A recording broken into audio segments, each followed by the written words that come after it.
National human rights કમિશનના member Jyotika કાલરાએ Lajpor central જેલની મુલાકાત લીધી। નેશનલ હ્યુમન રાઇટ્સ કમિશનના મેમ્બર જ્યોતિકા કાલરા સુપ્રીમ કોર્ટમાં એક જજ પણ છે। તેઓએ આજ રોજ સુરત આવી લાજપોર સેન્ટ્રલ જેલની મુલાકાત લીધી હતી। આ મુલાકાતમાં તેઓ સાથે જિલ્લા કલેક્ટર, હોસ્પિટલના ડૉક્ટર અને જેલર સાથે જેલનો મેડિકલ સ્ટાફ પણ હાજર રહ્યો હતો। સેન્ટ્રલ જેલમાં જ્યોતિકા કલરાએ એડમિશન, લાઇબ્રેરી, રેડિયો, પ્રિઝન અને જેલ હોસ્પિટલ તેમજ ટીબી બેરેકની મુલાકાત લઈ બીમાર દર્દીઓ માટે કેટલાક સલાહ સૂચનો કર્યા હતા। આ સાથે જ્યોતિકા કલરાએ કોવિડ દરમિયાન જેલના સ્ટાફ દ્વારા કરાયેલી કામગીરીના વખાણ કર્યા હતા।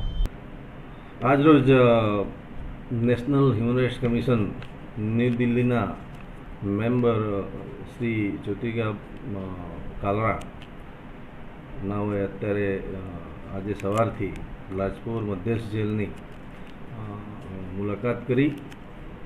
અહીંમાં ચાલતી તમામ પ્રવૃત્તિઓ વિશે એમને જાત માહિતી મેળવી। તમામ પાકા અને કાચા કેદીઓને મળીને રૂબરૂ તેઓના પ્રશ્નોને સાંભળ્યા। ખાસ કરીને કોરોના કાળમાં જે કેસો થયા એ વિશે વિસ્તૃત ચર્ચા કરવામાં આવી। ટીબીના કેસો વિશે ખાસ કરીને તેઓના દ્વારા સૂચનાઓ પણ આપવામાં આવી, માર્ગદર્શન પણ આપવામાં આવ્યું।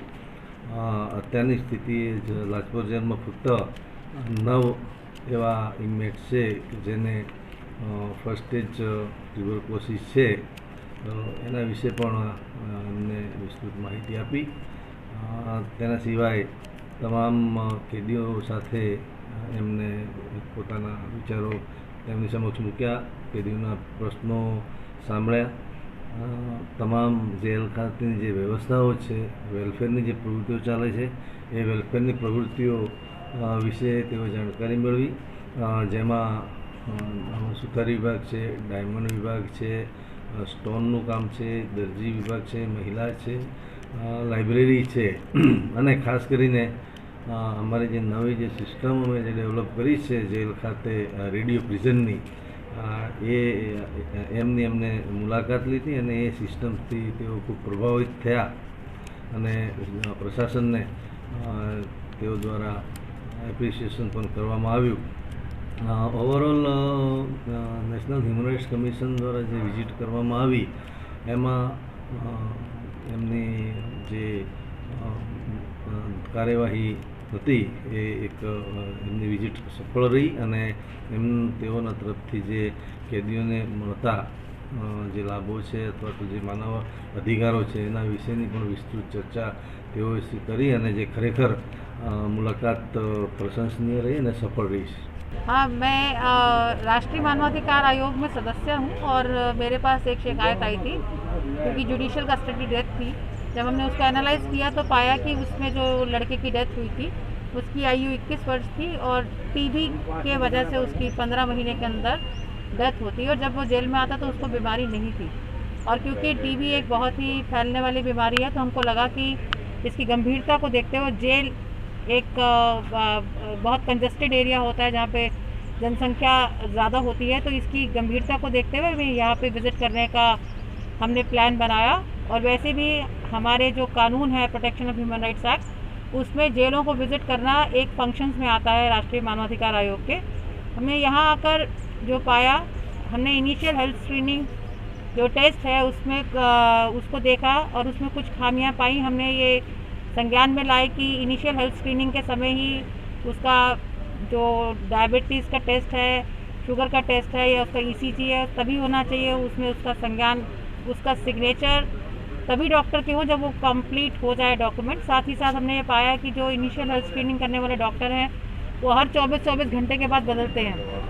तो हमको लगा कि एक ऐसा डॉक्टर होना चाहिए जो अनुभवी हो और कम से कम 1 साल तक यहाँ पर लगातार काम करे। इसके अलावा हम हॉस्पिटल में गए, जेल के हॉस्पिटल में गए, हम टीबी के उस वार्ड में भी गए, उन मरीज़ों से मिले जो टीबी के मरीज़ थी। वहाँ पे हमारे साथ हमने आने से पहले भी दिल्ली में टीबी के expert doctor Lady Hardinge Medical College के डॉक्टर तन्मय से मीटिंग करी थी, उन्होंने हमें सब एक्सप्लेन किया था। फिर डॉक्टर पारुल टीबी की यहाँ पे डिस्ट्रिक्ट डॉक्टर है, उनके साथ और डॉक्टर है, उनके साथ जो टीबी के आइडेंटिफाइड पेशेंट्स हैं उनके लिए क्या क्या इलाज कैसे होना चाहिए और किसको जो ड्रग रेजिस्टेंट पेशेंट है उसको अलग किया जाना चाहिए, ये सब चीज़ें जेल प्रशासन के संज्ञान में लाई और वो बहुत पॉजिटिवली उन्होंने सब चीज़ों को लिया। और एक जो मुझे बहुत अच्छी लगी जेल की बात कि जेल में कोरोना काल में केवल लगभग 2400 या 500 मरीज यहाँ पे अंडर ट्रायल प्रिजनर्स हैं, पर कोरोना काल में केवल 28 लोगों को कोरोना होता है। ये एक बहुत ही खुशी की बात है और जिसके लिए जेल प्रशासन को बधाई देती हूँ कि उन्होंने इतने अच्छे से उसको दिया। और जैसा वो बता रहे थे कि वैक्सीनेशन का भी इशू जेल ने बहुत अच्छे से हैंडल किया और जिन अंडर ट्रायल प्रिजनर्स के आधार नहीं थे उनको आधार मुहैया कराकर वैक्सीनेशन दिया गया है। लगभग 98% को वैक्सीनेशन दिया जा चुका है। अंडर ट्रायल प्रिजनर्स और अपने स्टाफ में सभी को दोनों वैक्सीन दी गई है। अंडर ट्रायल प्रिजनर को सिंगल वैक्सीन दी गई है और स्टाफ को डबल वैक्सीन दे दी गई है।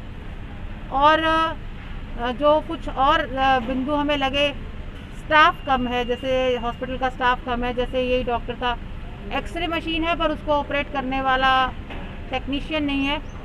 तो जो डीएम साहब थे उनसे ये कहा गया है कि कम से कम हफ्ते में एक बार टेक्नीशियन आए ताकि एक्सरे मशीन चल सके। और टीबी के मरीजों का जो डायग्नोसिस है वो एक्सरे से काफ़ी आसान हो जाता है। इसके अलावा हमने जेल की लाइब्रेरी देखी। हमने सजेस्ट किया कि लाइब्रेरी में बैठने का इंतज़ाम होना चाहिए, जिसको जेल सुपरिटेंडेंट ने बहुत अच्छे से माना।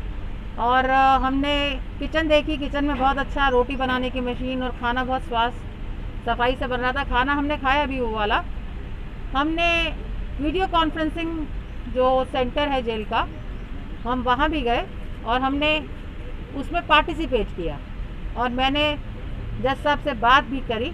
मेरा ये कहना है कि जो इंटरनेट का कनेक्शन था वो काफ़ी पुअर था, मेरी ही बात नहीं हो पा रही थी जज साहब से। तो एक कैदी की वीडियो कॉन्फ्रेंसिंग में जज साहब से कैसे बात हो सकेगी, ये बहुत, इसको समझना बहुत मुश्किल है, मतलब बहुत दिक्कत आ रही होगी। मेरी अपनी बात नहीं हो पा रही थी। तो एक तो वो जो इंफ्रास्ट्रक्चर है जिसमें कि अच्छा इंटरनेट सेवा मिले उसको सुनिश्चित करना चाहिए। और वो जो एक कैदी था वो पॉक्सो का कन्विक्ट था और उसका ट्रायल था, विटनेस आया हुआ था, उसका क्रॉस एग्जामिनेशन हो रहा था और जज साहब उसको वीडियो कॉन्फ्रेंसिंग के माध्यम से कर रहे थे। जब उनसे पूछा गया कि आप वीडियो कॉन्फ्रेंसिंग से ट्रायल कैसे कर रहे हैं, जब एक मुल्जिम अपने वकील के संपर्क में नहीं होगा तो कैसे क्रॉस एग्जामिनेशन सही हो सकता है। तो उनका कहना था कि जेल अथॉरिटीज़ मुल्जिम को भेजती नहीं है, इसलिए हम वीडियो कॉन्फ्रेंसिंग कराते हैं। पर जब उसको तफ्तीश से पाया गया तो ये देखा गया कि कोर्ट से जेल के पास ऑर्डर आता है कि इस मुल्जिम को वीडियो कॉन्फ्रेंसिंग के ज़रिए पेश करना है या इस मुल्जिम को फिज़िकली पेश करना है। तो जब उसका ट्रायल था तो कोर्ट से ऑर्डर आना चाहिए था कि उसको फिज़िकली पेश करना है, ऐसा ऑर्डर आया नहीं। और जबकि वीडियो कॉन्फ्रेंसिंग का भी ऑर्डर नहीं था, सिर्फ पिछली डेट पे बता दिया जाता है कि अगली डेट पर आपको वीडियो कॉन्फ्रेंसिंग से पेश होना है। तो ये गंभीर मसला है कि जो जेल में अंडर ट्रायल प्रिजनर्स हैं वो अपनी केसों को ठीक से उनकी पैरवी नहीं हो पा रही है। और इसके साथ साथ हमने जो पाया कि जेल में जो जिनको सज़ा हो जाती है, डिस्ट्रिक्ट लेवल पे सज़ा हो जाती है या हाई कोर्ट की सज़ा हो जाती है, कि उनकी अपील वो सब कुछ समय से हो पा रहा है कि नहीं। उसके लिए हमने सजेस्ट किया है कि डीएम साहब को कि आप किसी लॉ कॉलेज को भी इसमें एसोसिएट करें ताकि लॉ स्टूडेंट उसको अच्छे से असिस्ट कर पाए जेल अथॉरिटीज़ को।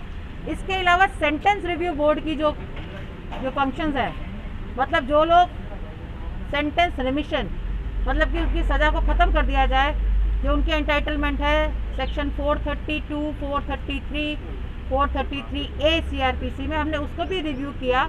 और जहाँ तक हमें अभी सूचना अभी तक मिली है कि सेंटेंस रिव्यू बोर्ड में जो केसेस जाते हैं उनको स्टेट कैसे एडमिनिस्टर करता है, अभी वो सारे हमने डॉक्यूमेंट्स मांगे हैं, कितने केसेस जाते हैं, किस आधार पे केसेस जाते हैं, और वो जो रिजेक्ट होते हैं या एक्सेप्ट होते हैं उनके ऑर्डर्स क्या है, वो सब चीज़ें हम रिव्यू करेंगे।